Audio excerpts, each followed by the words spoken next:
Bonjour à tous les passionnés de cinéma, je suis enchantée de vous retrouver sur ma chaîne Cinévibe, où je partage avec vous les dernières actualités sur les films à venir et ceux déjà sortis.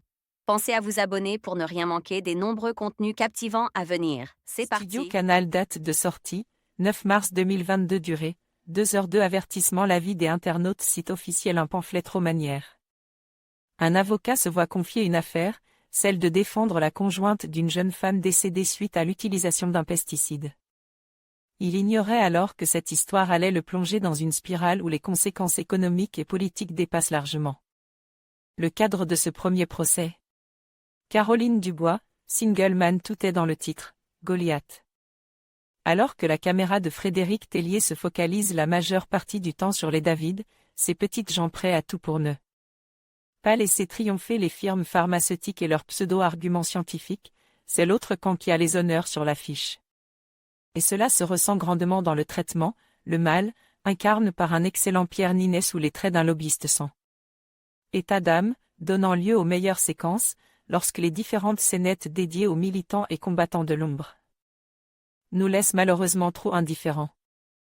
Pourtant, dans ce thriller aux multiples ramifications politiques où plane l'ombre de grands cinéastes américains, Alan J. Pakula en tête, il ne manque pas de matière scénaristique pour exalter le propos.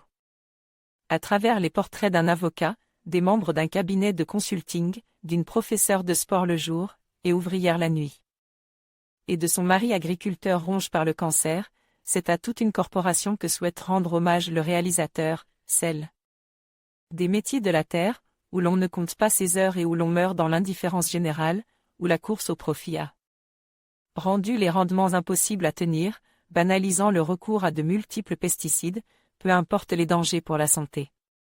Si ce drame tient en haleine, son mécanisme trop prévisible altérait grandement les mois potentiels, le formalisme ayant tendance à se transformer en leçon esthétique dans des moments clés, invitant le regard à se poser sur un beau coucher de soleil plutôt que sur la détresse des protagonistes de ce film mosaïque dont toute coïncidence avec la réalité n'est pas fortuite. On retient alors l'acharnement de certains pour s'opposer au cynisme et à l'hypocrisie des élites. Trop long, trop académique, le métrage n'a pas la classe d'un Darkwater, probablement pas la fougue de ses modèles, mais il réussit à indigner, à révolter le spectateur face à cette collusion ordinaire entre le politique et l'économique, équation dans laquelle les citoyens ont depuis bien longtemps perdu leur place. Et derrière les clichés inutiles, oui, on peut être lobbyiste et être un beau-père aimant, il porte bien ici un message nécessaire. C'est déjà ça, diront certains. Christophe Brange envoyait un message au rédacteur: votre note, votre pseudo, votre commentaire.